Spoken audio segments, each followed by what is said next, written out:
Happy birthday to our podcast. Happy birthday to our podcast or anniversary. It kind of is also an anniversary. It's birthday. I honestly think it's more of an anniversary, if I'm gonna be honest. Happy birthday to our podcast. Are birthdays just anniversaries? I mean, yeah. Yes, us, the DCOM duo. This is our first year doing this. No longer. Now we're on to year 2. Yeah. Yeah, we've done this whole podcast for a year, and it's gone pretty well. We've watched 26 movies. I think 26. I'm not going to go double check that. So I don't want to double check. It's something like that. It should be 26, like mathematically. We haven't missed. There was like one day that we uploaded one day late, and that's it. No, it wasn't one day late. It was the same day. It was just later in the day. So yeah, shout out to us, and here is our Don't Look Under the Bed review. Not really anything fancy of a intro today, but hey, you still get to hear the kazoo. Hey, thanks for listening for a year. Or just like tuning into this one for the now. first time. Here's your kazoo. Okay, but what if this is the one where you just do yourself like miming the kazoo?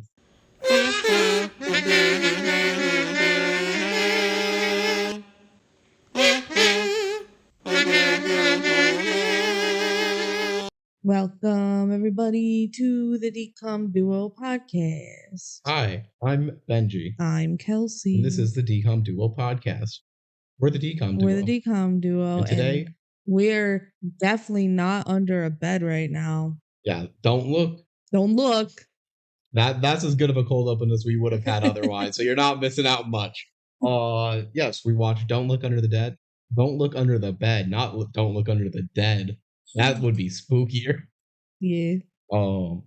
But that's the movie we watched. It's spooky. It's a spooky. It's good. We're in spooky season, and we got a spooky movie. We gotta watch the spooky movies. Yeah, this is one that the general public I've heard is like, oh, this one's actually terrifying. Which, in terms of DCOMs, it definitely is the scariest. I think it is. This is the closest there is to a horror DCOM film. Yeah, there's a lot of Halloween DCOMs, but they're usually like whimsical and fun. They're Halloween Town-esque. Yeah, that set the bar. Yeah, and even other ones that aren't, it's still like witches or something where that's whimsical too. Yeah, it's like, oh, we're witches, and yeah, there's like an evil guy trying to like murder you as babies, but that's not that big of a deal. It's more fantasy than it is horror. Yeah. General thoughts on the movie before we go in? It's kind of weird. I have mixed feelings about this one. So like I can recognize what they're trying to do, and there's aspects of it that I like a lot. But watching it for the majority of the movie, I feel like it's kind of dragging, and like stuff's happening, but at the same time, nothing's happening. Like it's really weird because I can recognize that there's good aspects of this movie and there's stuff that's happening, but at the same time, it feels really repetitive at times of like, oh, weird stuff is happening. And she can see this guy, Larry, and oh, but he's invisible to everyone else. And it repeats like that for a long time. So yeah, I think this movie just isn't for me. I think that's probably a decent way of describing it. This is a movie in a genre that I don't think either of us, the horror element of this, neither of us are particularly horror fans. No. Tell me if I'm wrong, but I think you're anti-horror films. I'm not even that. I'm just not interested at all. If that makes me anti-horror, okay. That's what I mean. It's not like you're too scared of them or anything. No, it's not that. I'm literally just like, I don't care. That's not the type of experience you want. Yeah, like I just get bored, or like, okay, a jump scare, you got me. But like, I'm not interested in that. So that's why we may not be necessarily giving this film the credit it deserves, because we both agree there's a lot of elements to this film that are really well made. Yeah, there are definitely parts I like, but am I gonna go back to this movie? No. Like, I'm never gonna sit down and go, man, I could really rewatch Don't Look Under the Bed Except when you're doing a podcast on it. Except when I'm doing a podcast. Even then, it had to take some convincing to get you to watch it. I know, I was like not looking forward to it. So, but yeah, that's, I think, a good general opinion on it all. with that said, we'll go to fan mail. Which we don't have. We do not have fan mail. If you want to send us in fan mail, please email the DCOMduo@gmail.com. We'll love to read it. You think your mom just had nothing interesting to say about going to the mat? Actually, she's on vacation right now, so Yeah, that's probably It's probably the it. real reason. Yeah. It's that simple. Yeah. She doesn't have to write in. No, We but appreciate it. we like commented that one time, and she was like, "Oh, I just didn't have anything interesting to say." So I'm like, maybe you shouldn't have anything interesting to say about the wrestling decom. Yeah. So with that said, you ready to get into the factos? Yeah. Oh, Benji did everything for this episode. Yep. If that tells you how uninterested I was to do this movie, which I feel kind of bad because it's definitely not the worst decom I've seen, but Yeah. I'm gonna say this right now, actually. We decided for this episode, sometimes we like to go with the plot as we go along and not reveal plot twists. We're gonna spoil basically everything right away. I mean, I guess so. Yeah. Yeah. I'm just gonna say that. I feel like there's not a huge plot. So there's like a plot twist. There's a couple things that would surprise you, and that just putting that out there because even like in the factos, I want to talk about a couple spoiler things. Okay, yeah. So just know that going into this, I'm not gonna hold any bars. The release of this movie was October 9th, 1999. You know what number decom that makes it? Any guess? Probably like 30. The 11th. 11? This is the 11th decom. Wow, I was so wrong. Yeah. That's kind of crazy. It's still, people still didn't know what a decom was, really, in theory. Yeah. What was even before? I want to look at the list really quick. The one right before it was Genius. Okay, so Smart House had already come out, and 13th Year, and Halloween Town, obviously, and Xenon. So I feel like we have some really there are heavy classic hitters. Yeah. Though. This is kind of in the year where they're still just experimental, though. Yeah. Because a lot of the decom formula hadn't been fully set, and this is not a decom formula film. No. This is experimental. One of the most non-decom formula films. I mean, it's really one of a kind with its like horror aspects. Yeah. Which, we keep saying that because it is definitely not scary enough to be a full-blown horror film. No, because it's a kid's film. But like, it explores that genre the most. There are multiple jump scares that are like actually earned. It's not and like cheap. Creepy shots of a doll and like the film would definitely creep out a younger audience. Yeah, I can see, the public being like, "Oh, this movie freaked me out as a kid." Like, I totally understand why. The director of this film is Kenneth Johnson. He also directed the first Xenon film. Nice. So this was his second decom out of the first 11. Yeah. Other than that, basically his entire body of work is just science fiction television. Oh, so this was like kind of his thing. Yeah. A little bit. Like this film is a little bit less science fiction-y. I mean, Xenon is pure basically science fiction for kids. Yeah. But he also worked on $6 Million Man, Bionic Woman, Incredible Hulk, V and Alienation. Those were just the names of TV shows that I've heard of. Those are all in like the 70s and 80s. Mm-hmm. Some of them are still like series running there. That was basically all he's known for. He hasn't done much since. I don't know. Okay. And then for our cast. Playing Frances Bacon McCausland. Our main character. Yes. Erin Chambers. Okay. Says she was best known as Siobhan McKinney Spencer on General Hospital. I have not watched General Hospital. Neither Basically, like everyone in this cast has some tie to soap operas, which is more just surprising than anything else. That's funny. I didn't write all of them down, but just know that like everyone did like a couple episodes stint. Nice. Yeah.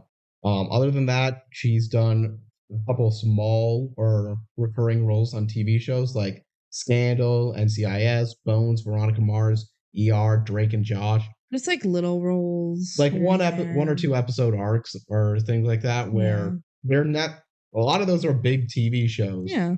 But they're not big roles. Yeah. And yeah. She was 20 when she filmed this movie, which She's is she was playing playing a a 14-year-old. 14-year-old, which she probably does look a little old for 14, but she looks young. They do a fine job Yes, hiding it. It's I'm not a Dear Evan Hansen moment. no, it's not. No, I don't really mind. Especially like for 1999, they were casting way Yeah. older to play younger like all the time. So I don't mind it. I think she's like a really short haircut. I think that helps a lot. And they like dress her young, so it's not a big deal. Playing Larry Houdini, that's the imaginary friend, Yup. is Eric Ty Hodges II. Mainly goes by Ty Hodges now. Um, he had a recurring role as Larry Beale, also named Larry, in Even Stevens, Hmm. including being in the Even Stevens movie. Ah, that's So fun. he is in one other decom, but that's still like a minor role. Yeah.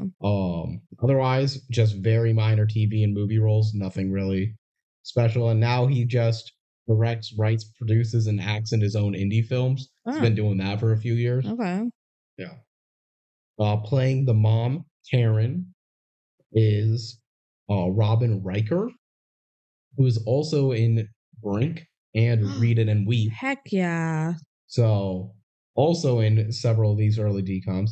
She was a big sitcom actress in the 80s and 90s, including in Brothers, Get a Life, Thunder Alley, and a few others. Mm-hmm. Otherwise, just a big soap opera actress. Yeah. So it's consistently got work. She's had Yeah. roles in Days of Our Lives, Bold and the Beautiful, and General Hospital. Nice. Yeah. All right. Playing the dad, Michael, is Stephen Tobolowsky. I'm hoping I'm doing that right. He is an extremely accomplished character actor. He has Oh. 289 acting credits on IMDb. Holy shit. I think that is the most of anyone we have seen in a DCOM yet. Even more than Mickey Rooney? I think even more than Mickey Rooney. Damn. 289 is a lot. That is a lot. So he's done a lot of things. I'm just gonna rattle off a couple of his biggest roles that I have heard about him. He was Ned in Groundhog Day. That was like one of his bigger ones. He's the guy who says, "Well, that first step's a doozy," like 100 times, and Bill Murray gets mad.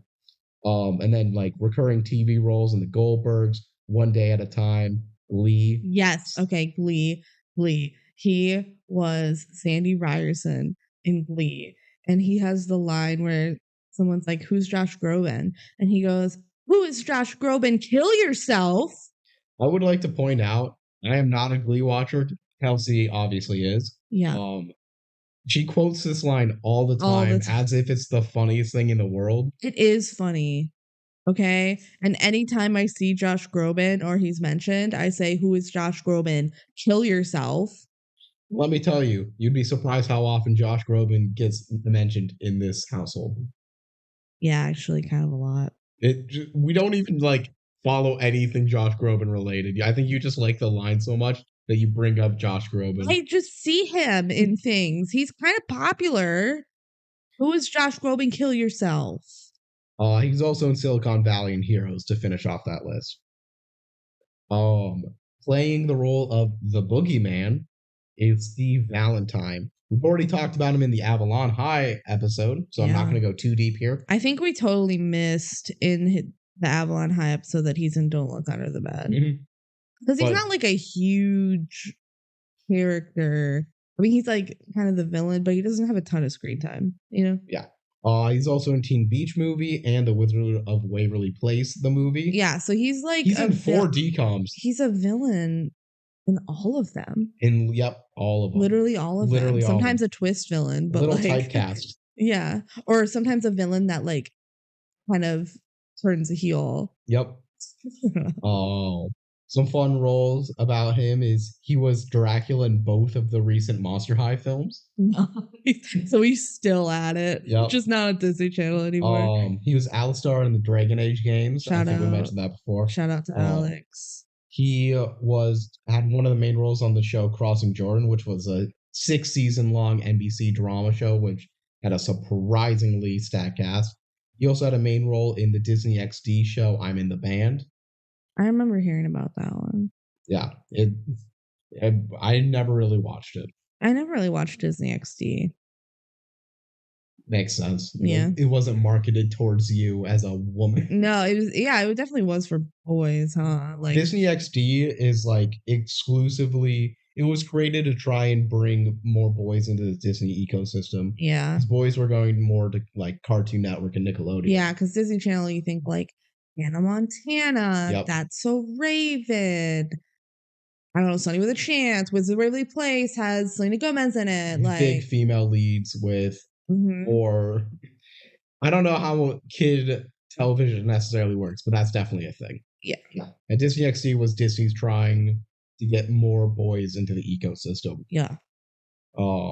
Before Steve Valentine was acting, he was a magician, which is why Heck a yeah. lot of his acting roles does magic. Particularly Wizards of Waverly Place. So Yeah. we'll. Well, I'm saying like talk in about like that. other films and I stuff. know, that but he like does. in terms of DCOMs, he's a magician in Wizards of Waverly Place movie. He also is an Avalon High kind. Is he? It's a different type of magician. Oh my gosh. And then the last person I put in here that I cared to write about was Darwin Clausen, just because he's kind of like a main figurehead in this film, Yeah. even though he doesn't really do that much. He's played by Jake Saxon, and he's done very, very little outside of this film. He's done like a couple of TV episodes of Charmed, Boy Meets World, and Seventh Heaven. Otherwise, like nothing. Seventh Heaven. Yeah. Moving on to the fun facts.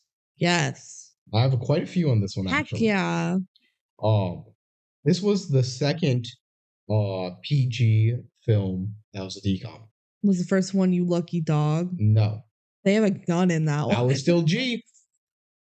The first one was Halloween Town. Okay, well. Which I don't think Halloween Town needs to be. Just because of all the costumes, or because they like you shoot fireballs and you have to like sidestep dodge them. You can't catch a Cromwell? We're too quick. Yeah.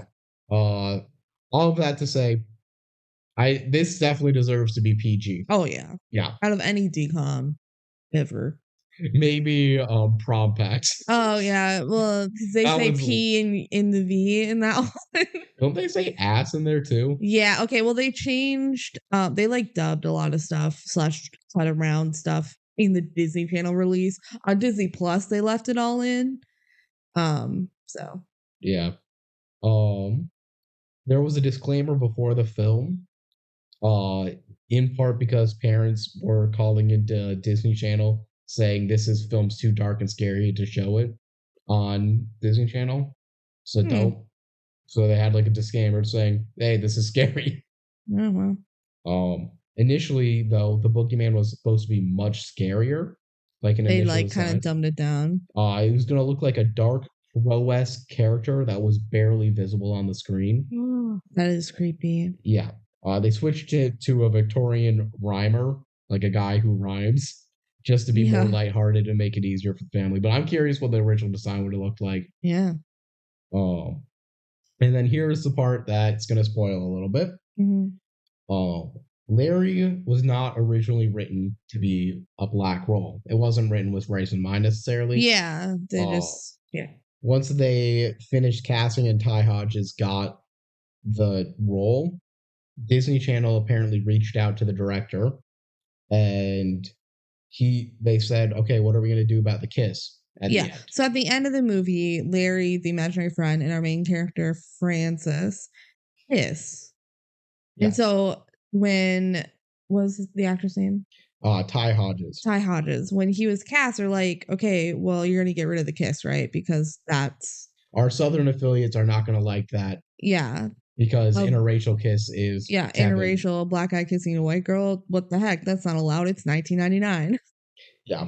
Ultimately, Disney did agree with the director Johnson to keep it in. Heck yeah. But I think it's very fascinating that was ever even a conversation. Yeah, it is. Good for them for keeping it in, sticking to the man, saying, no, you're not allowed to be racist. You do have problems with the kiss, but it's not anything interracial. No, I have problems with the kiss because I think it's weird, and we'll talk about it when it happens. But for this reason, I'm a little bit more okay with the kiss because I'm like, yeah, fuck them for trying to get rid of it because he's black. That's racist. But anyway, I wish it was just never written at all, I guess. Yeah, we'll get to it when that's near the very end of the Yeah, film. it's like right at the end of the movie. So. But it is shocking. Yeah. Oh, all right. That's the fun fact. Here's the Disney Plus description. You ready? Yes. When strange things start to happen in the town of Middlesbrough, 13-year-old Frances McCausland looks like the culprit. Desperate to solve a mystery and clear her name, Frances reluctantly enlists the help of Larry Houdini, her little brother's imaginary friend. Larry must teach Frances to rely on her imagination to defeat the boogeyman who framed her and save the town. This is a bad description. Yeah, I was about to say, I guess. First off, she explicitly tells us, like in one of the first lines of the movie, that she's 14. Yeah, what did they say? 13. She's definitely 14. Yeah. And yeah, like where she reluctantly do that, it's not a save the town thing. It's much more save herself and family. Yeah. I mean, it kind of is about saving the town because the hooky stuff is happening in the town.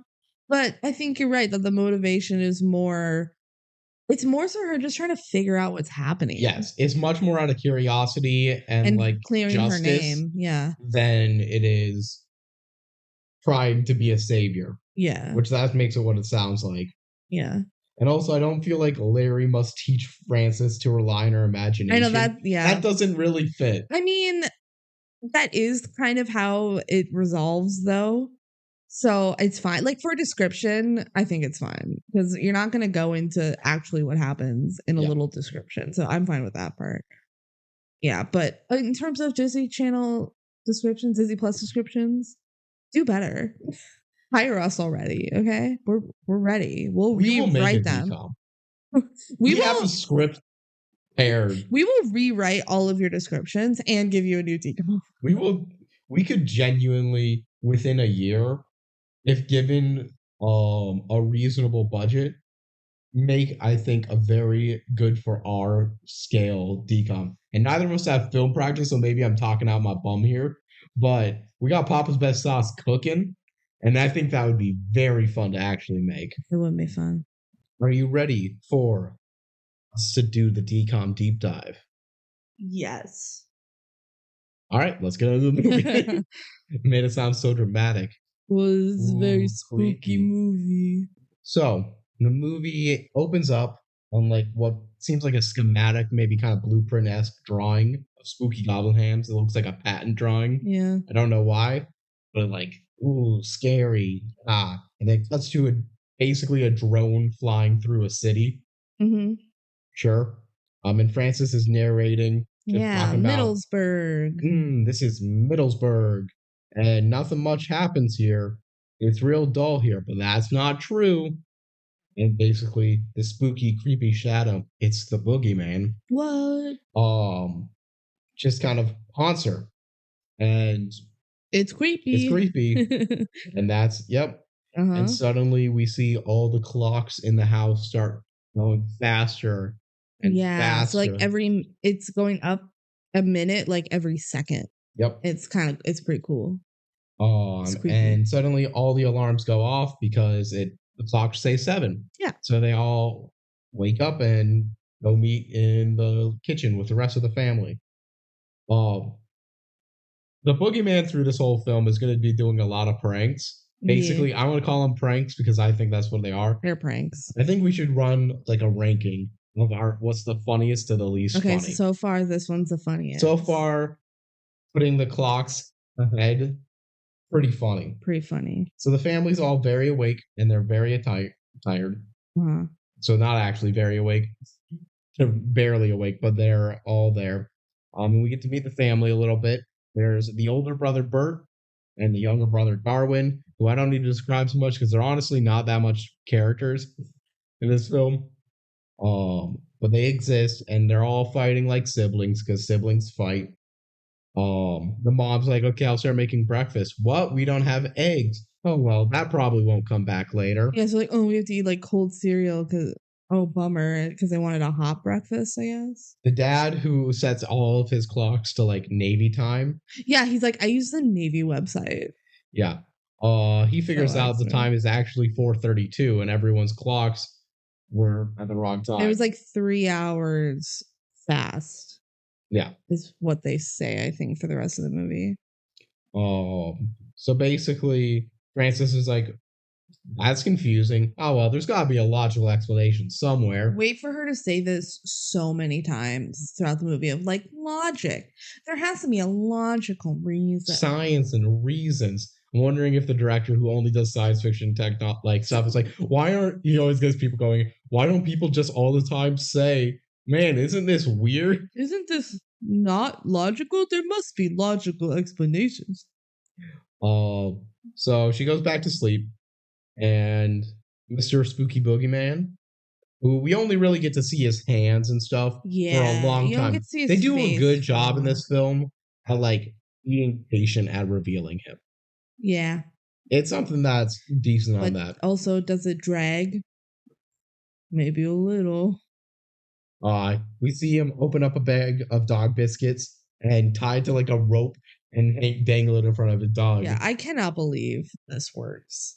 The prank, I'm gonna spoil right now. The prank is he's getting all of the dogs on the roofs of their house. I gotta admit, that's a pretty funny prank. I don't think it's as funny as the clocks, though. The clocks is also like, these are two good pranks to begin with. I'm gonna put it below clocks. He got it like a running list. Yeah, I do. Okay, good, because I don't want to write it, but I want to have it somewhere. Because you could like endanger those dogs for real. Yeah. I don't like that. That's fair. I think the clock's fair. But I think putting dogs on the roof is just a classic. There, what situation? Because he had a little dog biscuit, and the dog went, "I want that dog biscuit," and it jumped up on the roof. It's very funny. Like, that's what I'm saying. I think that's a good prank. So next day, Frances is going to school. She skipped a grade, we learn. Yeah. Because we don't know when. I think it's this year. Okay. We don't know that for sure, but I think it is, especially because her friends in the grade below. Yeah, it probably makes sense. It's like she was supposed to go into 8th grade, but instead she goes into 9th grade and she starts high school. Yeah. Because she's so smart. Yes. And she meets up with her friend Joe, and it's revealed that, well, it's not revealed right now, but it's very obvious Joe has a crush on Bert. That's the older brother. It's odd because she's like asking about him, and she's like, "Hi, Bert," and he walks by. And Joe says, "Wait, you also had your clocks run 3 hours early? That was weird." Mine did too. And they found out like everyone on the block did, and also every dog on the block is on the roof. And the dogs on the roof look so badly CGI. It's very clearly. Yeah. This film has some really good like visual and practical effects, and it also has some very bad visual and practical effects. It's a good mix. It tried hard. Like, it was very ambitious in what I was trying to do. And I appreciate that more than not trying. Yeah. And some of the stuff looks good. And some, like the dogs on the roof, is clearly green screen. They look bad, yeah. Okay. So they walk to school and are just like trying to come up with reasons for what might be happening. And then at the school, Frances turns and sees Larry just like sitting on a rock. Yeah, he just like is way over in the distance on a rock. He's wearing sunglasses, kind of looking a little creepy, but like cool. Yeah, that's a good way to describe it. Like he's a cool guy. And it's clear that Joe does not see him. So his friend's like, "Why is that guy staring at us?" And Joe goes, "Who?" Yeah, what guy? And Joe's like, "You're crazy." Yeah. So Frances completely lost sight of him, but Larry makes his way to the roof, and now he's just on the roof of the school. Mm-hmm. So we go into the biology class. The biology teacher made it into the class. Well, we got like a brief introduction to him, but I skipped over that because I don't care. Yeah. And the teacher is teaching about eggs, and he's like, "Oh, wow, eggs are eggs." Well, they mentioned, she's talking about how she likes biology to Joe, and Joe's like, "Oh, you had to like dissect an egg embryo or something." So that's why they're talking about the eggs, because they like, I did that in class where you like break open an egg that has a little unborn chicken in it. Wow, I never did that. Sure, I did that. Hmm. Maybe I didn't. I don't know. It's definitely a thing. So yeah, as the teacher is talking about eggs, and more eggs, we see cut to his convertible that he drove in on, and it is just being pelted with like So many eggs. eggs that you can buy in the store. And it's a convertible, so it's going right up in the seats. Yep, it's a lot. Yep. It's pretty nasty. Yeah, it's pretty nasty. It's gonna get stanky. Eggs. And there's just a lot of maniacal laughter going on while these eggs are going. It's like, oh.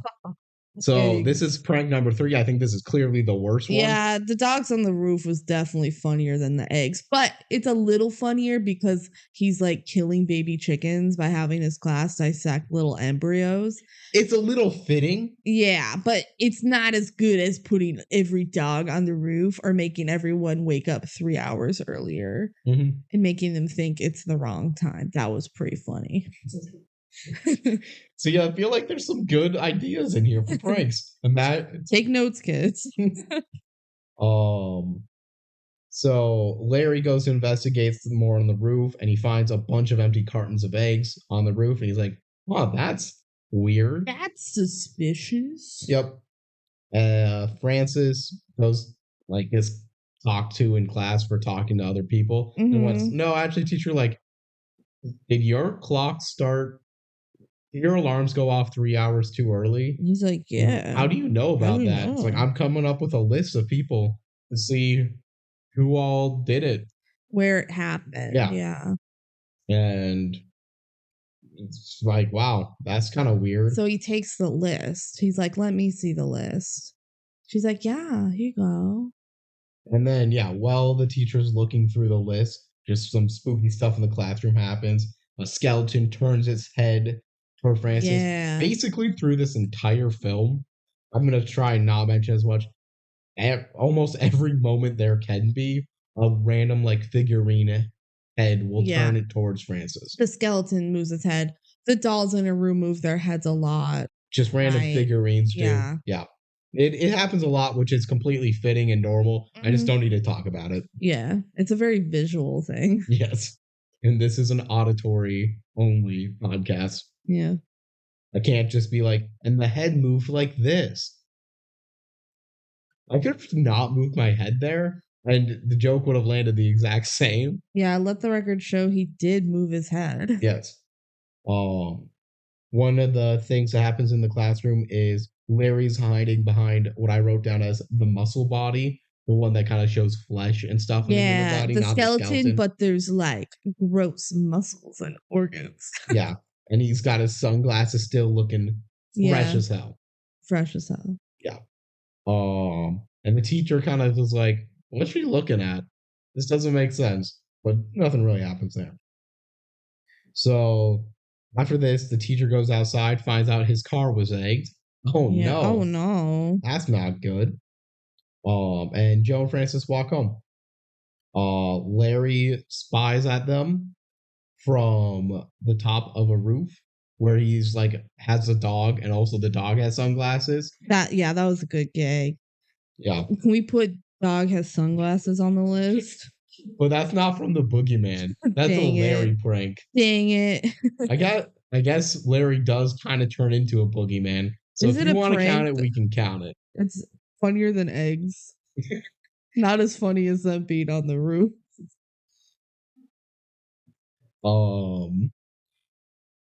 This is where Joe like officially admits to having a crush on Bert. Yeah. She says, "Man, I have a crush on Bert." Basically. Yeah. Don't tell anyone. Don't tell him. And she says it was brave of him. Yes. Bert was so brave to save Darwin's life. Yeah, because he had to have all those needles stuck in. So this is your first hint that something happened. I like how they did this where they kind of slowly reveal that something was happening with their little brother in the past, like medically. My first thought was like that was probably a bone marrow transplant, and it's confirmed later that it was. Because when she said like needles and stuff, that's what I think of. So yeah. So Francis is like, oh, he wasn't brave. All he had to do was lie there. It's pretty Um, brave though. yeah, well, I mean, we learn later this is a big emotional, like, Yeah, it's linchpin like moment for Francis. yeah, it's kind of She's what defensive. drives the plot, like No, emotionally. that is like one of the biggest moments in the plot. That's one of the things I like about this movie. So Joe leaves and is like, "Are you gonna go out for swimming, Francis?" And Francis is like, "Probably not. I'm too small." I'm younger than everyone. I And should that skip the whole grade. plot is basically dropped for the rest of the movie. That she Yeah. was gonna maybe try out for Well, swimming. I think that's part of the reason there's like suspicion on her is that like she's kind of known to have swam in the past, but then she didn't this time. Yeah. Um. So after Joe leaves, Francis waves hi to Larry, and Larry's like, "You can see me." He doesn't say there's anything, just does like He's hand like, reactions, like what? what? And then a bus drives by, and he disappears behind the bus. Yeah, Like he's just gone. he's So gone. Francis is like, "That's weird." Yeah, All right.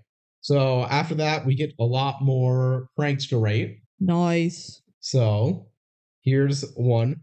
The entire pool became jello.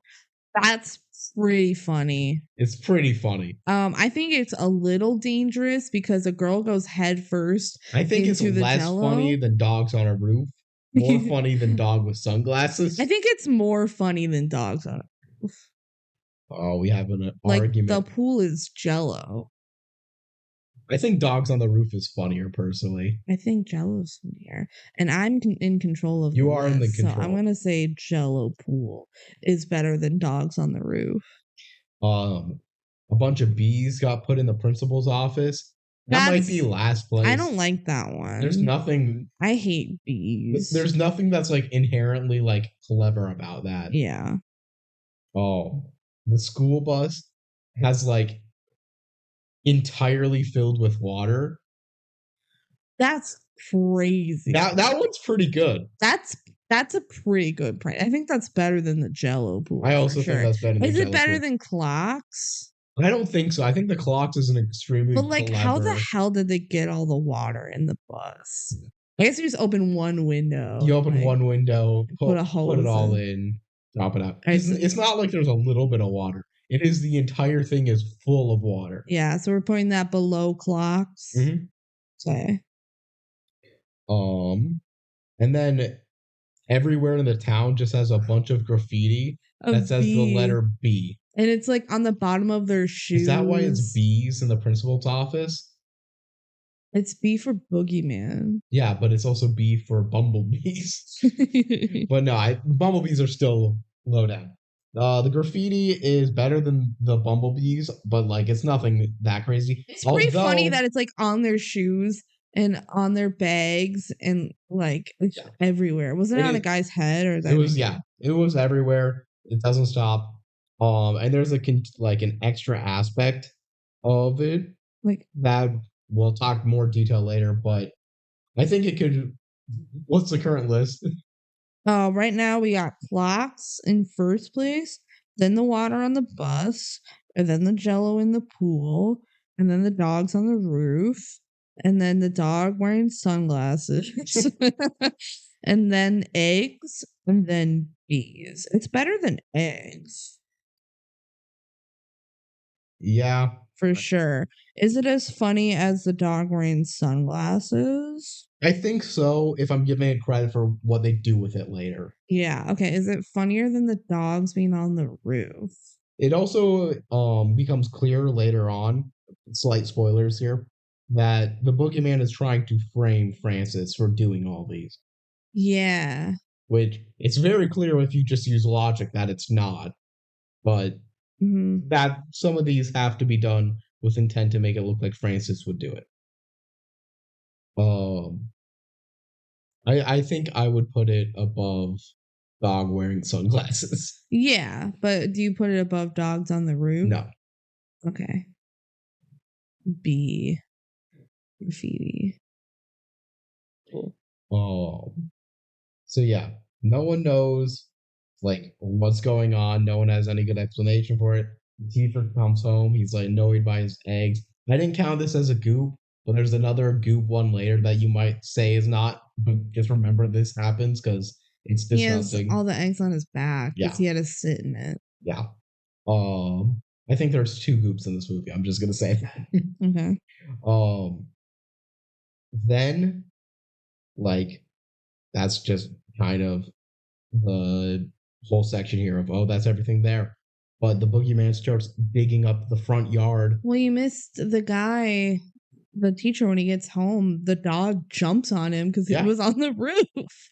There's a safe landing. Yeah, no, but it's so funny. This poor guy gets exit his car, and then he hears his dog barking. He's like, "Oh, my dog is happy to see me." And then the dog jumps on him because it was stuck on the roof. What a So bad day. the boogeyman is planting flowers in Francis's yard. Yeah. So, gotta watch for that. So, as Francis wakes up, there's still like dolls and everything turning her head at her, and the family's having a good breakfast. They're like, man, what's going on with all of this stuff? And I wrote down, Dad is an absolute nerd. He is. I have no quotes or anything for this, but that's his whole character. Yeah. Yeah. And the family's like, man, where's all the gelatin? We need the gelatin. Dad's like, I was gonna make my wiggly dinner thing. I was gonna make my wiggly fruit for dinner. Yeah. What the heck? Well, not for dinner, just like with dinner. So out in the front yard, Francis meets up with Joe, her best friend. Yeah. Who is all pissed because the flowers that were planted by the boogeyman say Joe Hart Bert.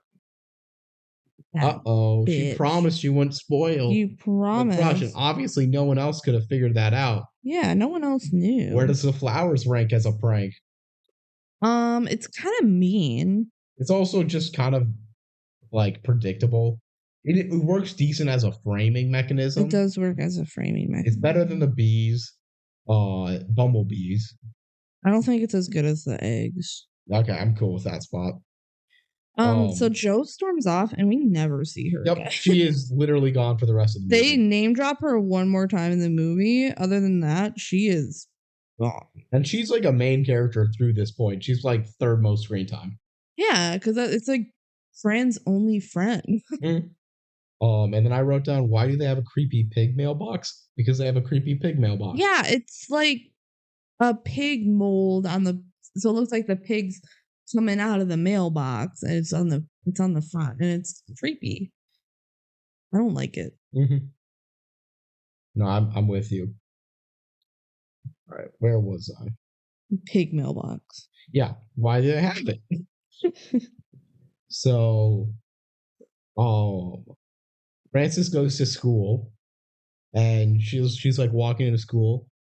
Everyone there is frozen. They're doing the mannequin challenge. They do the mannequin challenge. And then they just... So Francis isn't doing this. Everyone else is just completely frozen. And right when the school bell rings, they start walking like nothing happened. Yeah. They never acknowledge it. Because none of them knew. That's a pretty good prank. That is pretty good. And that's one where it's only like one person intended audience. Yeah. It's really only on Fran. That's better than the dogs on the roof. There's so many pranks. I don't know if it's as good as Jello Pool though. I think we may have to get to the point where you're just ranking them all. We can't have enough time to debate them all. All right.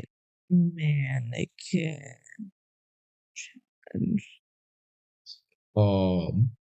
So after that, like the bell rings and they keep walking, Francis kind of shrugs us off and doesn't talk about it the rest of the film. Yeah, whatever. It's weird. So there's just a cut to like long, creepy little fingers. The boogeyman's watching. Creepy little fingers. Yep. And everyone inside the school is like, man, Francis, you probably did this, right? Yeah, and they all have a B on their locker. Every person has a B on the locker. And she's like, why is everyone looking at me? Well, her locker doesn't have a B in it. Locker doesn't have it. And she's like, come on, guys. You think that, like, just because mine doesn't have the B that I'm the one that did it, and then she opens the locker and it's on the inside. Pretty good prank. Only again, she knows. This is part of the B graffiti prank. Yeah. So that's all that part is the best part because it's like, Fran, you put it on the inside of your locker, which realistically, if she didn't want to get caught, she wouldn't do that. She wouldn't have done that. Yeah, but it's like, how do you explain it? Yeah. How'd they get in your locker, Fran? So at lunch, just one guy just kind of like starts flirting with her, saying, I think it's kind of cool that you're pranking the whole school and everything. For some reason. She's like, I didn't do it. She's like, well, then who did? And she sees Larry. So I was, well, I'm going to go figure it out.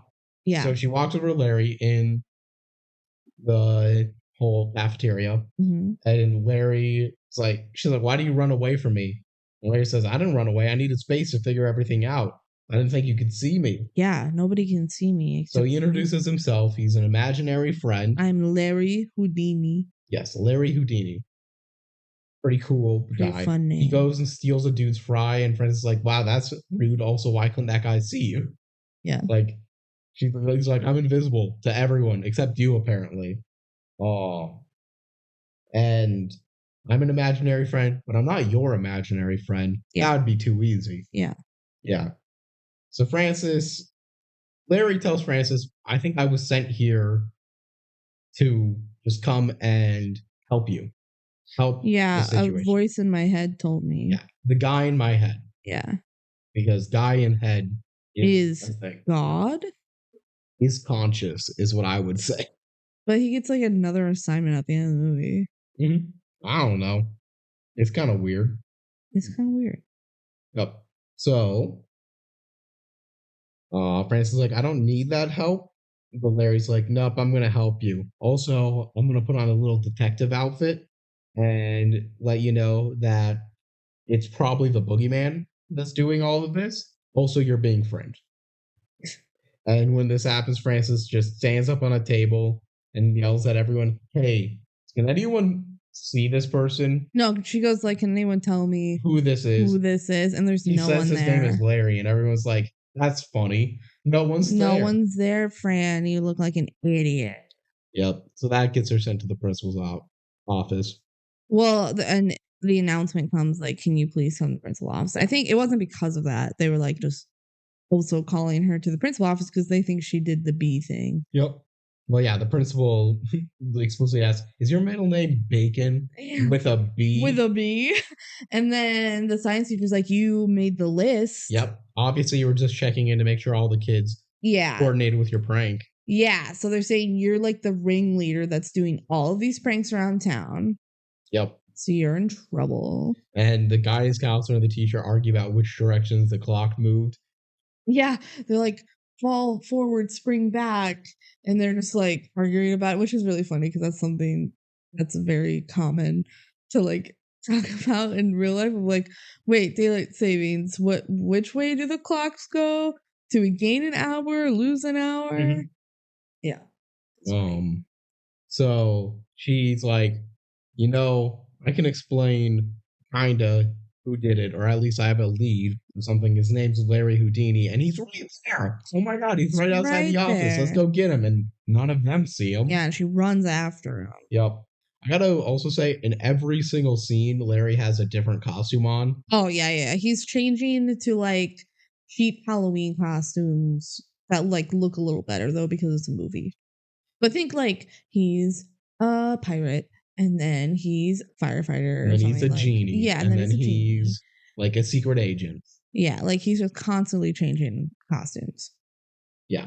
I didn't write down what all of them are. They're just a lot of them.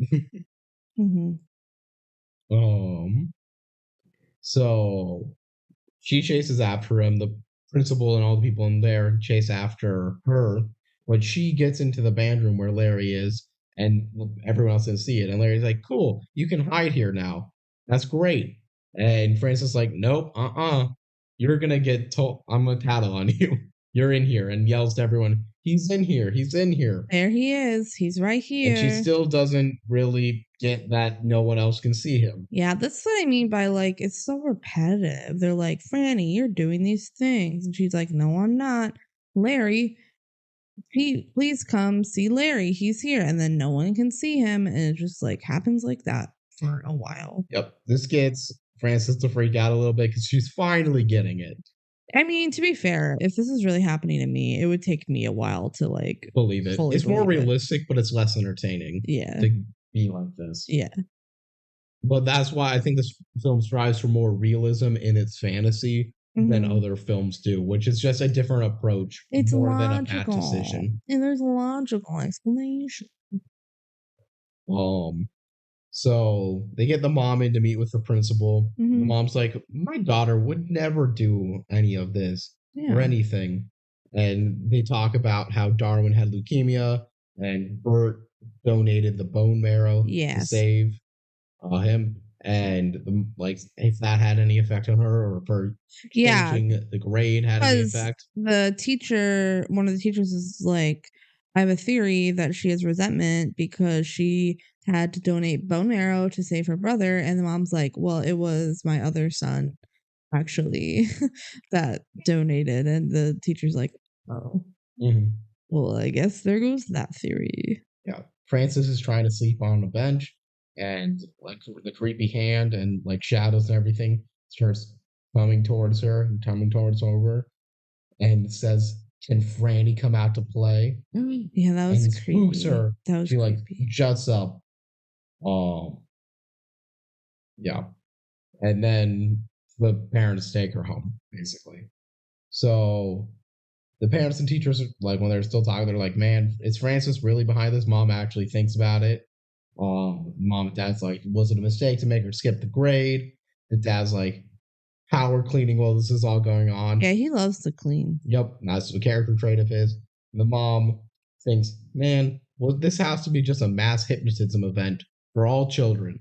That's the only explanation. They're like, how could this possibly happen right as Bert turns on the TV? And then they turn it off like they don't notice. That would be the obvious answer. This doesn't really ever come back.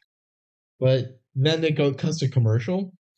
And I mean, it's clear when you cut to commercial, it doesn't actually cut to commercial on Disney Plus or anything. Yeah. Um, and when they come back, Francis just independently also came up with a mass hypnotism Yeah, she's like, event. We have to have been hypnotized. That has to be the reason." Where, yeah, that's just what her and her mom were thinking. Yep. And then she goes to look under her own bed for a completely normal reason. She shouldn't do that. Yeah, didn't she read the title of the movie or anything? You explicitly get told to don't do that. Don't do that. She looks under the bed, and as she's like grabbing a shoe, a jump scare happens because Darwin, her younger brother, Younger brother, yeah. is like, "Hi." Basically, what happens? Darwin's like, "Is the boogeyman real?" And she's like, "No, that's only made up to make kids scared." Is this the first mention we hear of the boogeyman, or did Larry Larry say? mentioned the boogeyman Okay, explicitly, gotcha. because uh,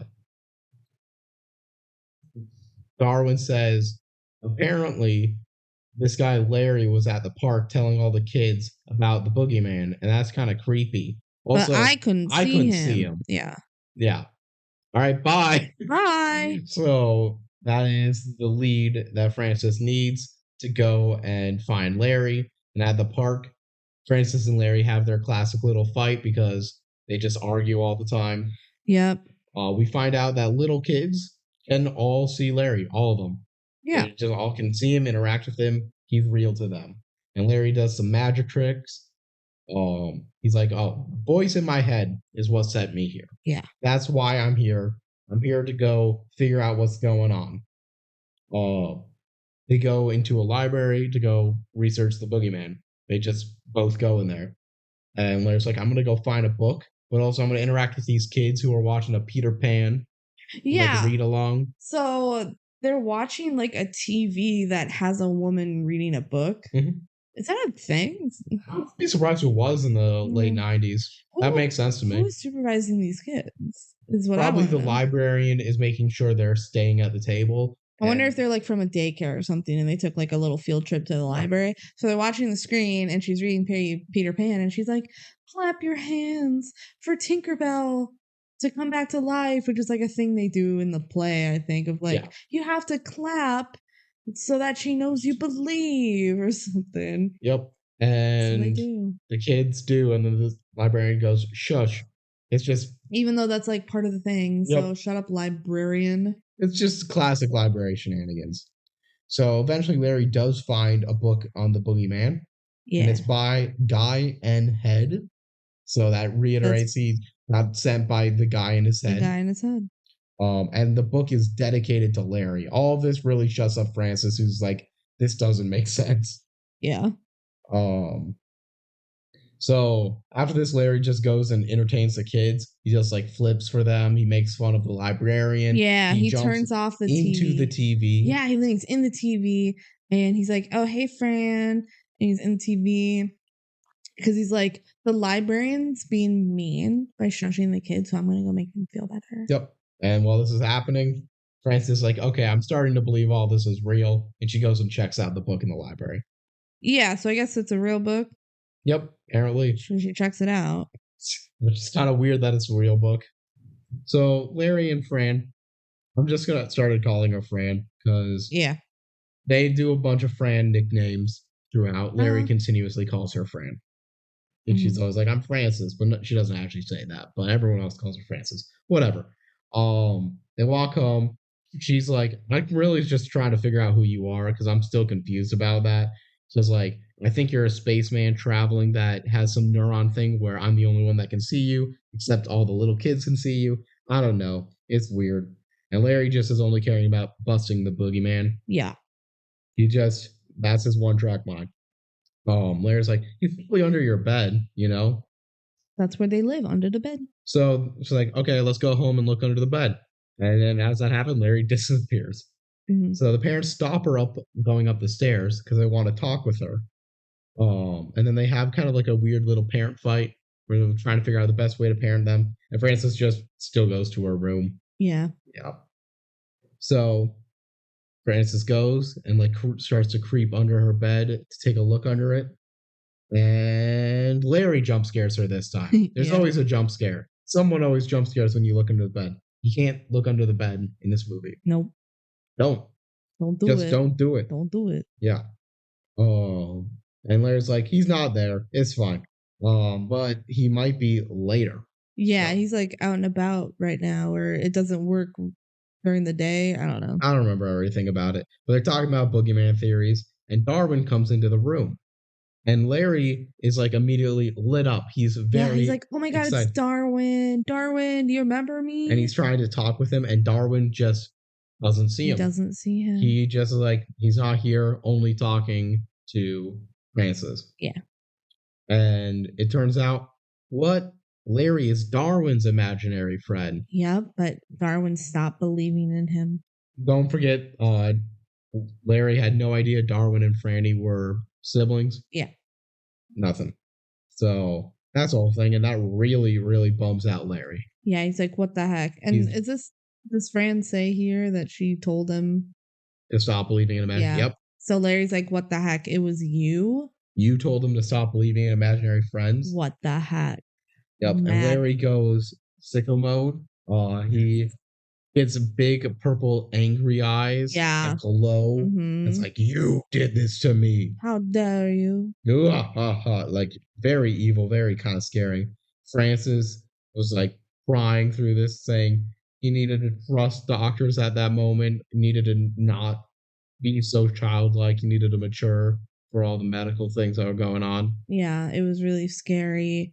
And he was dying, so it was time to grow up. And then Larry accused his friend of being relieved that the doctors couldn't take her bone marrow and that they had to use Burr's. Yeah. See, I like this aspect of the movie. I wish they delved a little bit more into it.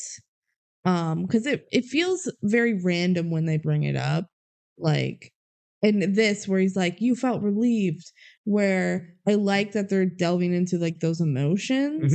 But where did that come from? It's an interesting concept of being like having the guilt of relief. Yeah. No, I like that a lot. And they talk more about it later. But yeah. So after that all happens, Larry storms off.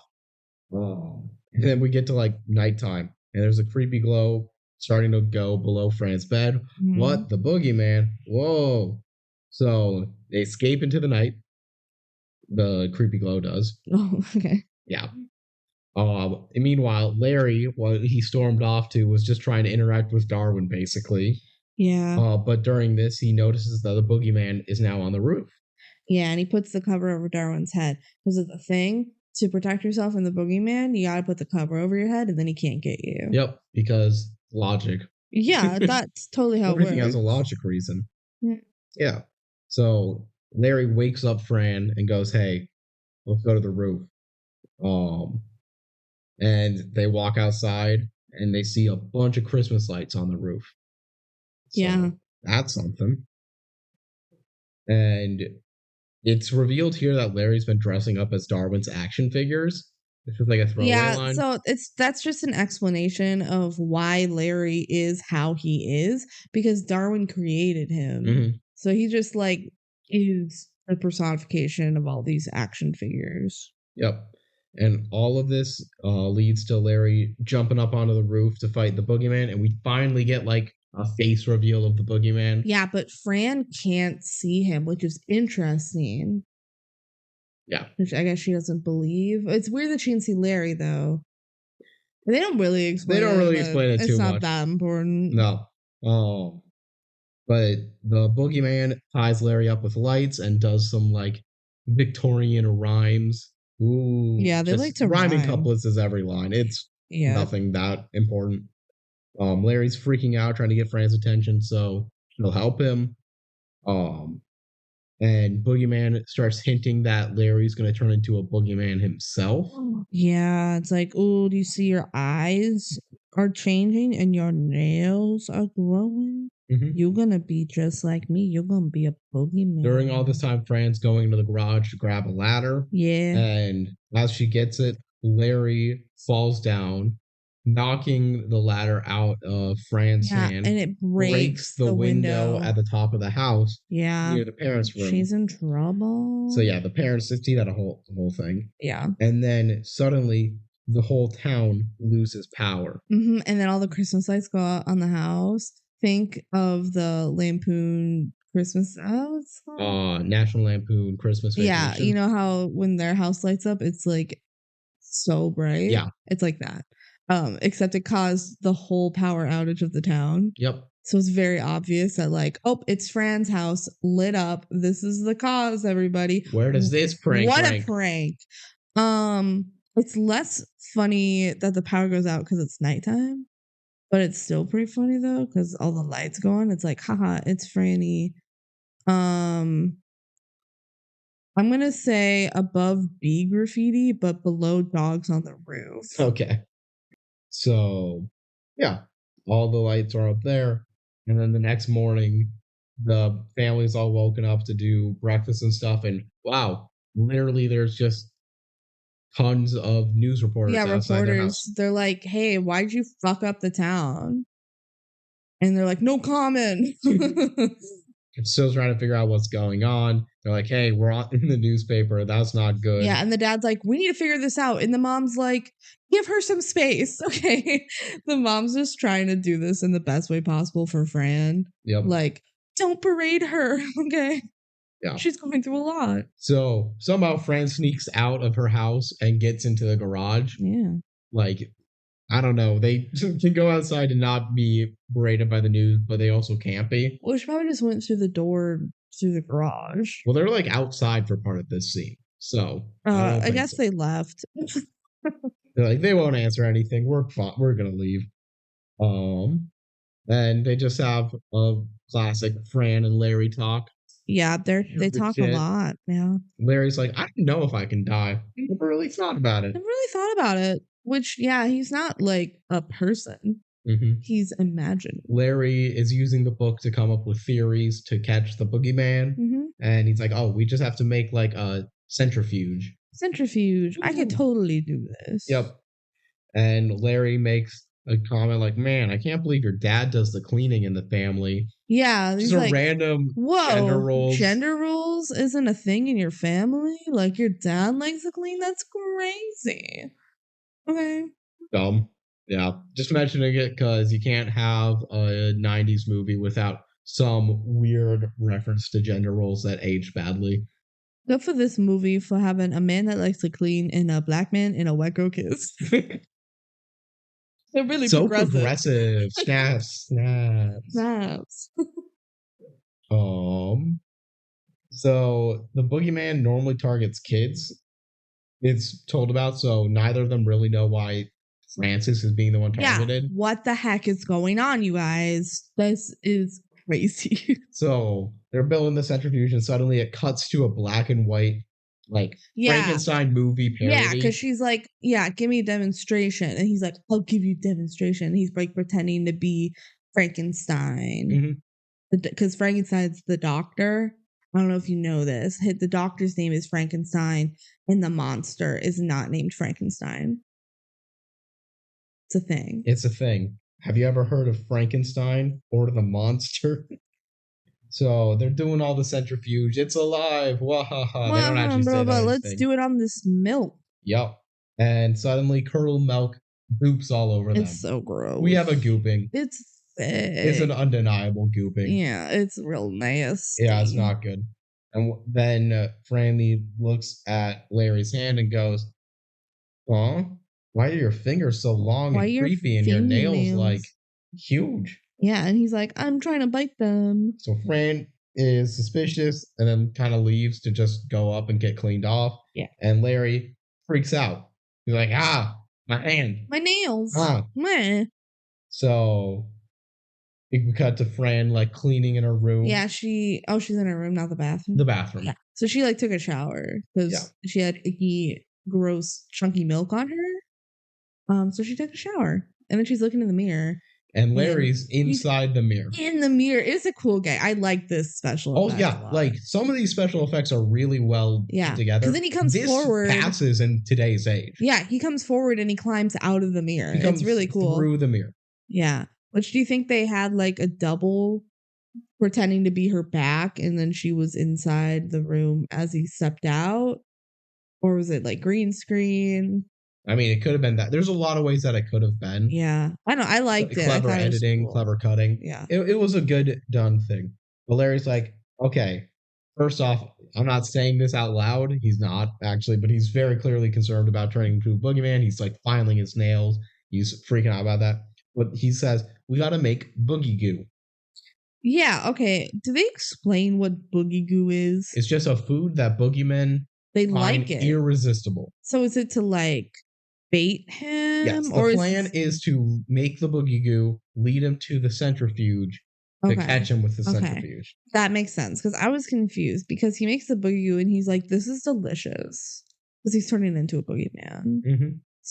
So there's like, I don't know where I'm going to get everything. And Franny's like, try the imaginary grocery store, you imaginary friend. Haha. And Larry does it. It's like, that's a good idea. Good idea. So now we get dinner time. Yeah, who do they have over for dinner? The guidance counselor. They mentioned earlier in the film, like, they're going to invite the guidance counselor over because they're worried about Fran, because why wouldn't you be at this point? I would be worried for Fran. It really looks like she's been pranking the town. It's revealed what the parents do for jobs. The mom's a cultural anthropologist. Shout out, Bae.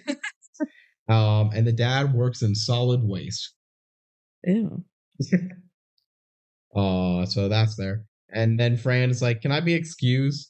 And the parents were kind of hesitant, but they let her go. Yeah.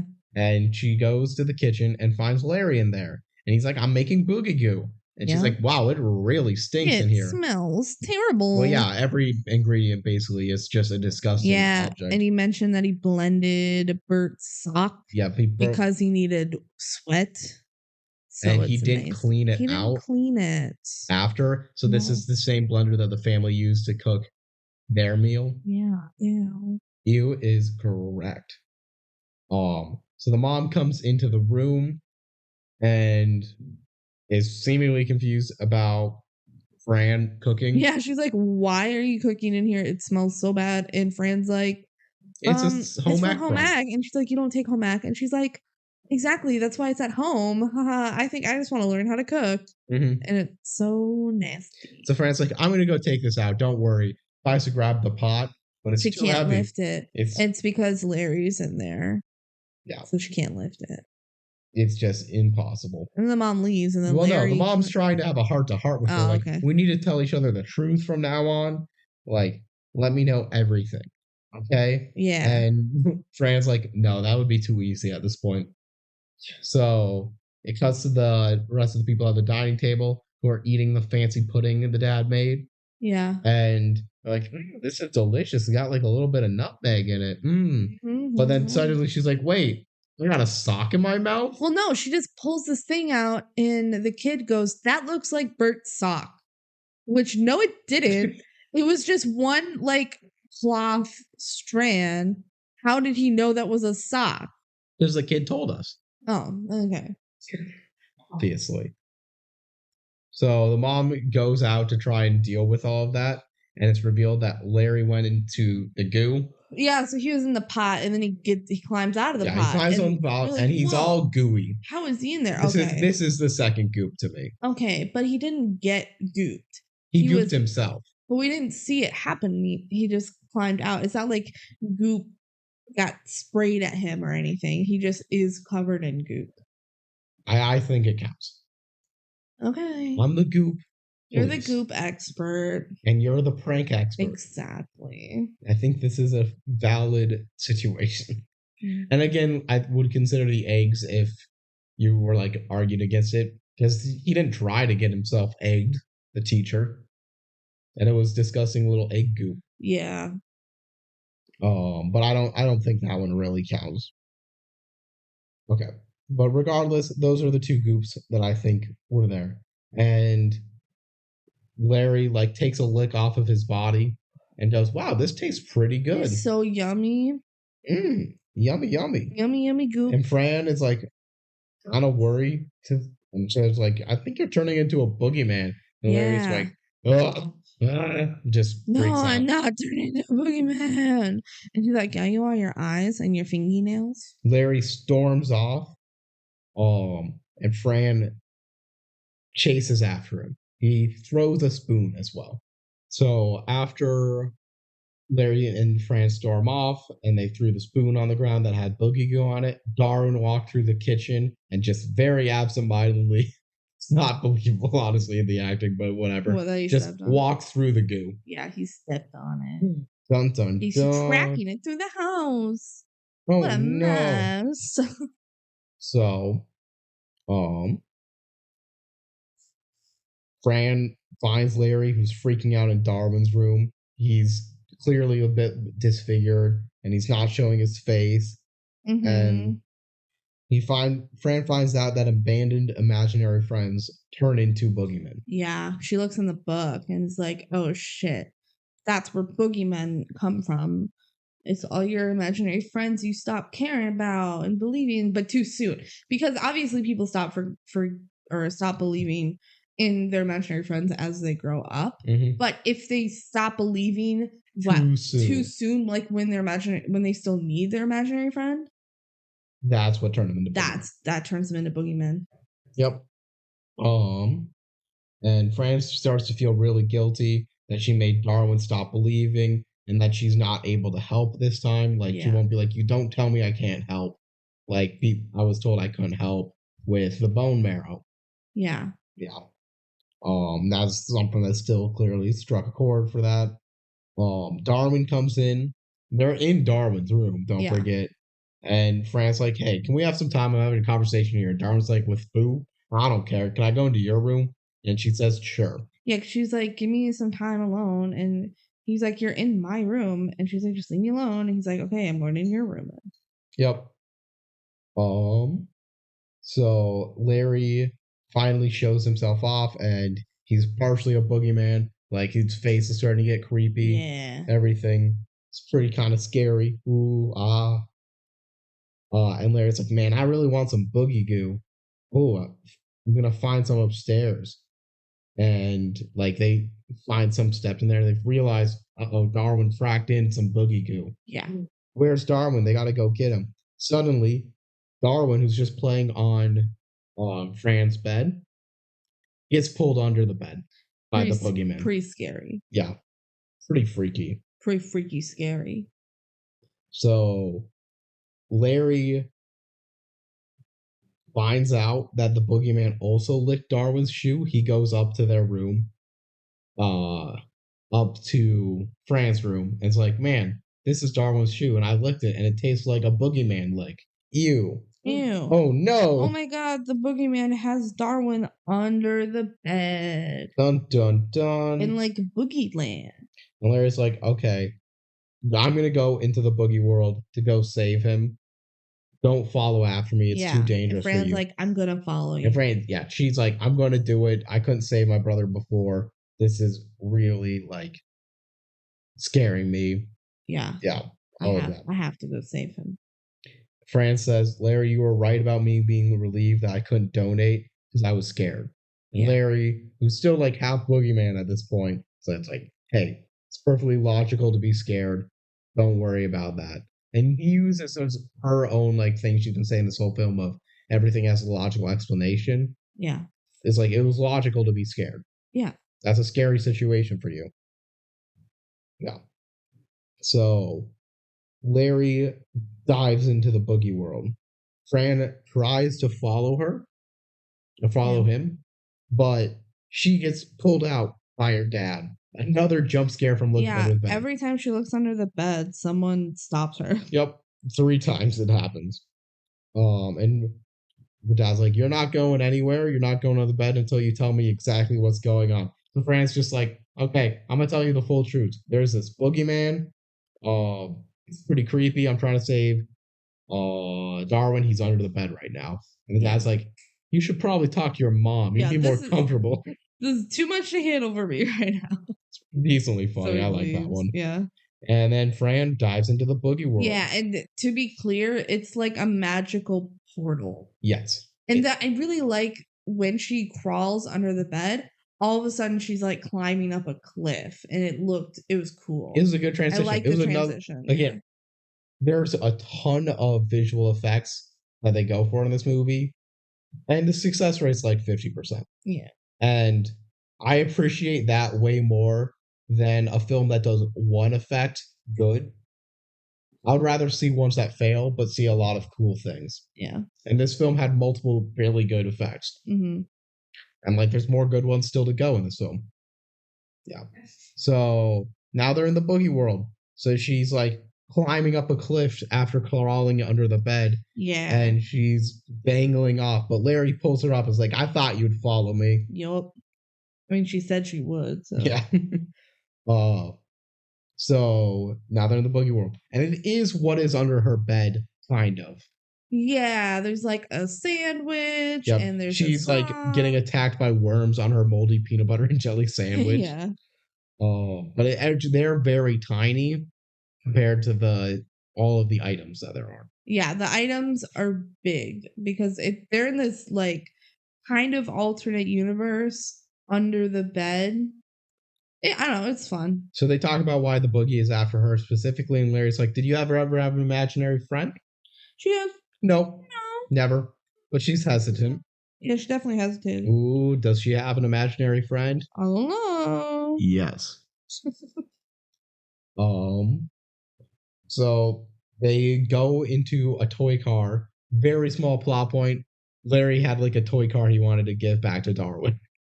Yeah. And they just use that as their vehicle. I like the gag too. She's like, give it a jump start, and he's like, it's a toy. You just have to push it backwards. Yeah. So they push it backwards to wind it up, and then they hop in. Yep. And they drive using the toy car, and they're riding through the world and a lot of different things, and it's a pretty poorly done green screen. Yeah, it's fun. The green screen looks bad, but the drive's there, and they like crash through a bag, and the practical effect there looks really good. Yeah, no, the practical effects look good because it's like they're actually there, instead of just a green screen. And Larry has his extension cord in the back. I don't think I mentioned exactly. Oh yeah, he has his machine, his centrifuge that still need to be plugged into the wall in the real world. Yeah, so there's like a cord that just goes to under the bed, and he needs to make sure it doesn't get unplugged while he's down there. Yep. Yeah. So there we go, and then the car crashes. Oh no! So they're both like thrown out of the car. All right. Now we're ready for the main climax of the whole film. Yeah, finally the movie started doing something a little more interesting. Okay.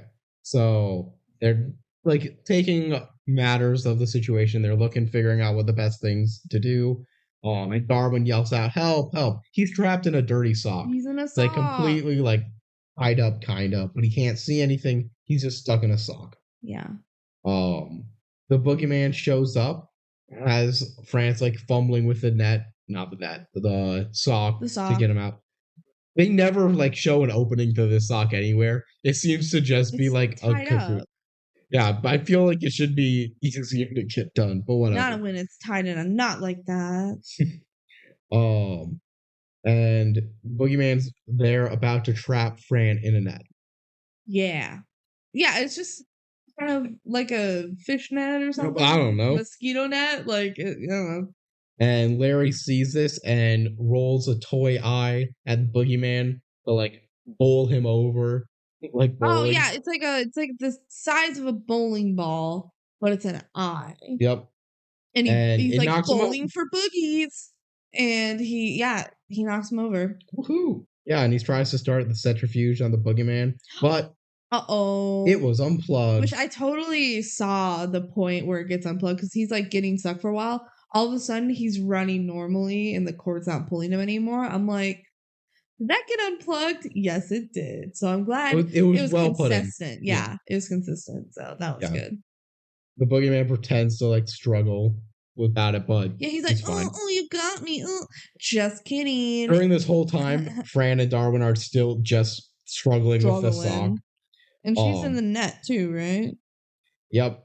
Well, no, she never got put in the net. Oh, not yet. No. She will though. She pushes a book, like a real giant book because they're small. Yeah. Onto the Boogeyman and traps him underneath. Yeah. And it's like, yay, there we go. But Larry is quickly becoming the next Boogeyman. Oh, he's Larry's like really getting now. creepy. And Darwin's like, wait, who are you talking to? And Fred's like, Larry, please don't go. Larry, Larry. Yeah. So Larry's just fully a Boogeyman now. Yeah, he looks creepy. Yep. And Francis gets scared. And then Mr. Actual Boogeyman pops out of the book and starts dragging Darwin away. Yeah, and he high fives Larry because they're both boogeymen now. Yep, they're on the same team.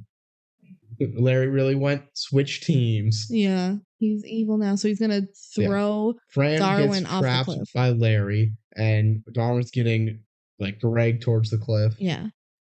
Fran's like, Darwin, please just start believing in Larry. Just remember your imaginary friend. Yeah, and Darwin's like, you told me not to believe in him anymore. And she's like, well, I was wrong. You have to believe in him again. Like, he can help you. You just have to believe. Clap your hands. Yes. Clap your hands. Call back to Tinkerbell. Yeah, it's weird that came back. Yep. So he's just still in the dirty sock, starts clapping. He's like, I believe in you, Larry. And suddenly Larry's back. He's back to normal. Yeah, because Darwin fully believes in him again. Yep. So that's great. And Larry can free Fran. Yep. And they go to fight Larry and the Boogeyman. Yeah, so they start having a sword fight. What weapon does Larry have?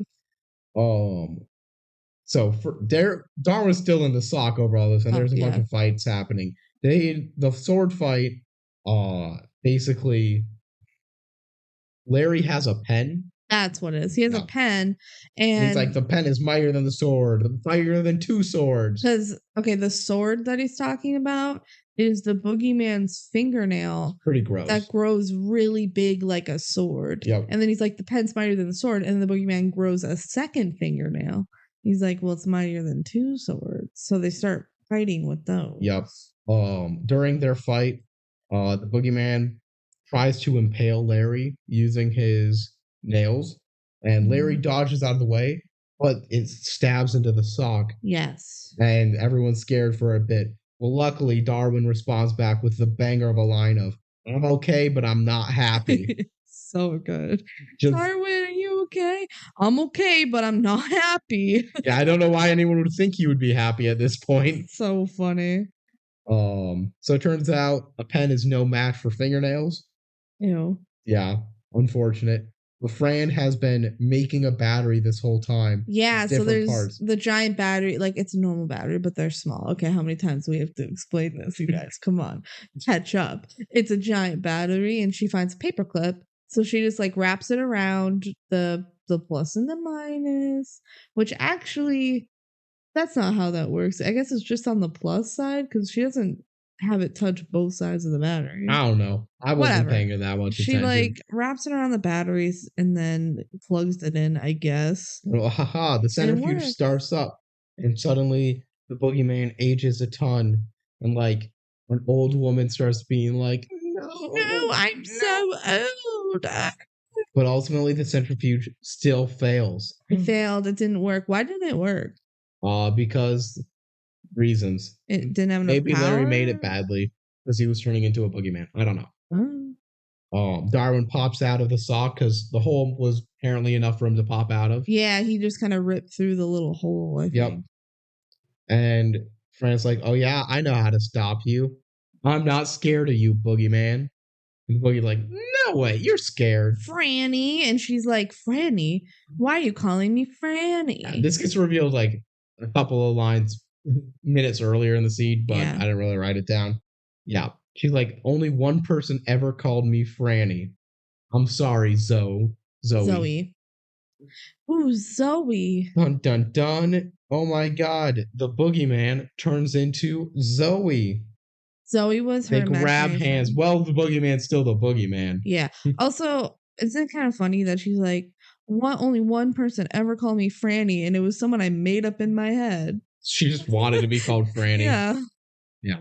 So yeah, Zoe was the boogeyman, and Zoe is the Franny's imaginary friend who was never explained to exist until this point. But it makes sense. Yeah, no, because like she lied about it earlier. It's like a pretty good twist, if you want to call it that. Yeah. So they all grab hands, they celebrate, and everyone survived. Everyone's really happy. They get out of the boogie realm. So yay! Don't know exactly how they got out of it, but they just crawled right out. There's got to be a way out. Yeah, I guess. Yeah. So the parents come into the bedroom where everyone's happy, and the imaginary friends are there, and the kids are there, but obviously the parents can only see the kids. Mm-hmm. And Fran's like, "Oh, I was just vacuuming. That's what all the noise and like hubbub was about." And the vacuum's like, right. Yeah. And the dad's just like, "You didn't empty the bag beforehand. You ruined my vacuum." Yep. The parents are like, "Well, actually, you're innocent now, and it's very clear because a town like 2 miles over is like Centerville, which is so stupid because they live in Middlesbrough. They're like the same things happening in Centerville, so obviously it's not you because the cops think it's the same person. So why couldn't it just be someone who took inspiration? That's such a good point. But they're like, "Oh my gosh, we're so sorry, we didn't believe you, Fran." She's like, "It's okay." Darwin is like being taken away a little bit when the parents are. Darwin's like, "I know who did it. It was the boogeyman." Obviously, and the parents are like, "Oh yeah, the boogeyman totally exists." Yeah.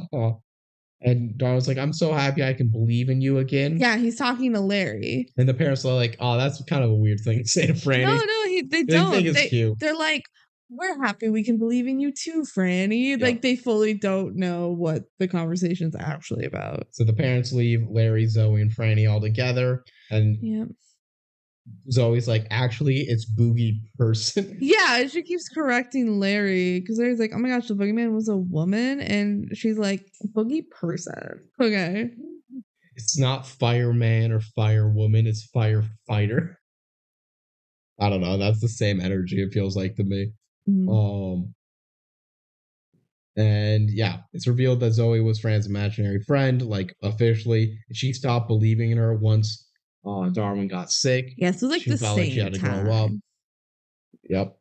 And Larry and Zoe go like, "Oh, we got to go to the other town now to stop that boogeyman." Yeah. Zoe is like, Larry's like, "I'm gonna go do that," and Zoe's like, "Well, I'm gonna follow you because obviously you didn't have that much success at this full tilt boogie." Yeah, she says full tilt. Yeah, and Fran follows them out of the house, and they're in their front yard, and Zoe says, "Goodbye, Fran. Also, we will never see you again." Yeah, and Zoe's like, "What? But you're back." And she's like, Fran goes, yeah. Yeah, and it's like, "What about Darwin?" And they're like, "Well, yeah, okay, Darwin will see Larry, but we can't see you anymore. You're obviously too old. You're too old, Fran." duh. Yeah. And she's like, wait, no, but like, I believe in you. I'm right here. I can see you right now. So logically, I should be able to see you later. And she's just like having this whole internal She's rambling panic. on. And then fucking Larry goes, I got this. Goes over and kisses her. Not just like a peck, a full-on smooth kiss. Like, with tongue. Comes out of nowhere. Okay. And like, maybe there was some hints of like romantic tension between these two throughout the movie, but overall, I did not see this coming. I could not believe it when it happened. I am a fan of it just for the insanity of it. It doesn't really make a lot of sense, and that's why I like it. But since my reason's less of a good reason than yours, I would rather you take the floor here. Everyone, who was your favorite kiss? Mine was my little brother's imaginary friend. His name was Larry. Larry Houdini. What? It's crazy. Goodbye forever. And then it shuts her up. She's like, maybe I am too Would that old. not shut you up? I would be so confused. How is that the explanation? And then they just leave. Yeah, Larry says, bye. hey, Fran, just because you got old doesn't mean you have to be old.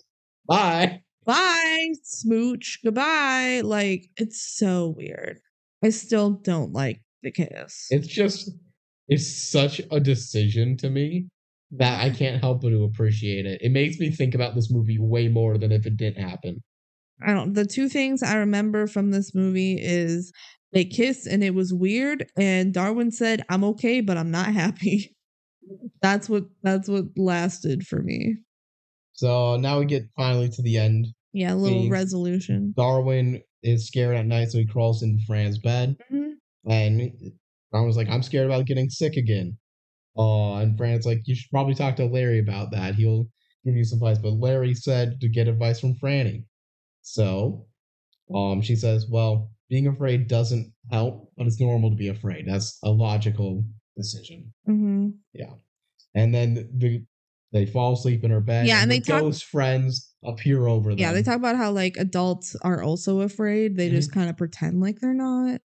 But it's normal to be afraid. Yeah, and then they're being looked over by the imaginary friends. And then we hard cut to the credits playing Boogie Wonderland. Yeah, Boogie Wonderland.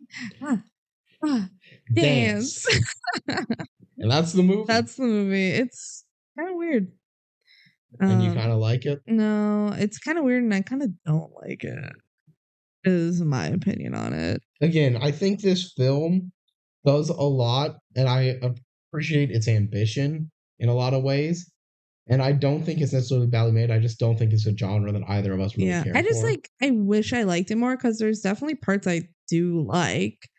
And if I think about the plot, I don't think it's a bad plot. I think it's just structured bad for me. And it feels slow. Mm-hmm. Even though there is objectively things happening, I don't know. And it's repetitive at parts, so I'm just like, not my favorite. Anyway, let's review the funniest pranks. So, starting at the top, the funniest is still the clocks. It's such a good prank. It's so good. The fact that it was the whole town. The whole town wakes up, and it's like, just, the alarm goes off. It goes until your alarm goes off. It's so everyone woke up at the same time. Yeah. It's very funny. How the heck did that happen? Second, the water in the bus. How the heck did that happen? I mean, the bus driver opens the doors and he gets like hit by a wave. That's hilarious. Third, the Jello in the pool. Imagine it was just a normal pool, and then a girl jumps off the diving board, and then she's stuck in Jello. Yep, that's hilarious. Yeah, it just became Jello. Also, that sounds fun as long as it's actually not dangerous, because I'm a little worried that girl suffocated. 3, the mannequin challenge, the prank only on Fran. That was funny. That one, is never brought up again because she's the only one that knows about it. Yeah, it was crazy. 3rd, dogs on the roof. How did you get every dog on the roof? Apparently by just dangling a treat in front of them. So everyone just had to try the next morning to get their dog down from the roof. Pretty funny. 3, when all of the power went out except for all of the Christmas lights on Fran's house. Pretty good prank on Fran, not gonna lie. 3, the bee graffiti. The fact that it was everywhere, including the bottom of shoes, and then it was on every locker except for Fran's, but it was on the inside of her locker. Pretty good prank. 3, the dog was wearing sunglasses with Larry. Pretty funny. Love the dog wearing Wait, how many of these sunglasses. did you say the number 3 to? Next, egging the car. A little on the nose with the science thing. Decent prank, kind of nasty. Poor It guy. fits. It's just like, I don't know. It feels a little too mean. Yeah, no, I'm with you. Especially because it's on the inside of his car. Like, if it was just the outside of the car, you could just go to a car wash. Also, this is a bad one to frame her because she was in his class during that time. Yeah. Like, I don't know. she's the ringleader, I guess, but that's still dumb. Next, we got the mean flowers that said Joe Hart Bert. We never saw We never Joe saw again. Joe again. She disappeared off the She's gone planet. forever. Kind of just mean. Like, I don't know. And then finally, the bees in the principal's office. Wasps. I don't like that. There's I don't like there's bees. nothing really funny about it. No. What, you gonna get hurt? You get scared? Now you have bees. Yeah. That's the only real lose of a prank, in my opinion. All the other ones are pretty good. Yeah. I think it's funnier when you release like flies, because those are just annoying. Yeah. You know? But bees? Come on, man. Save the bees. Yeah, so that was Don't Look Under the Bed. Final Jank House ranking of this movie was 51. So it's like right in the middle. We will. Other people in our group definitely appreciated this more than we did. Yeah. More than you did, especially. Yeah. So you have it at 52. I probably would drop that down on a rewatch, but not by much. It's in your B tier. I would probably drop it to C. I have it in my D tier, which is a good bit lower. I have it at 76. Yeah, so this one we had a decent amount of disagreement on. Yeah, it's just not for me. Like, it's not for me. I'm not gonna go back and be like, heck yeah, I want to watch Don't Look Under the Bed. It's like my high D tier. I have it a good bit higher than Avalon High. I think I would change that. I have a new appreciation for Avalon High. The Avalon High is pretty funny. I was just so mad the first time about the ending, but now I don't know. Now that I knew it was coming, if you know what Avalon High is gonna do, it's funny. Yeah. Okay, so yeah, that was Don't Look Under the Bed. Thank you guys for listening. Yeah. If you have any thoughts on Don't Look Under the Bed, you can email us at the DCOM or on any other DCOM, including what we're gonna roll very shortly. Not roll. We'll talk. Yeah. Follow us on TikTok. Yeah, TikTok. I have some TikToks coming out. So that's just the DCOM duo. Yeah. So now, okay, usually we spin the wheel, but we decided to do a special case this time because 1 year ago we started this podcast. We made our very first spin on the wheel, and it was Halloween Town. We did not rig this. No. It really felt like we did, honestly. It really felt like we rigged on Halloween. Yeah. So it was perfect because I honestly did not want to watch it, especially for our second episode. I was like, what the heck? It's Halloween Town already? But it released on Halloween. Now, I believe this next episode's going to release the 30th? I think so. Yeah. And I think to just like, for the 1 year anniversary / birthday of our podcast and remember our first role, we should do Halloween Town 2. It's been a year. Let's do it. Our first sequel, Halloween Town 2, Calabar's Revenge. So tune in for that. And if you don't want us to just pick the DCOM every once in a while, too bad. Write us a letter. We'll listen. But this time, we thought it would be fun to just have an actual kind of Halloween special that's kind of planned. Yeah. And it's spooky season. It's been a year since we watched the first one, so I think it's about time we go over the next one, right? There's 4 Halloween Town movies, so there's a lot to choose from. Yeah. All right. So tune in 2 weeks for us to go over Halloween Town 2. Goodbye. Bye.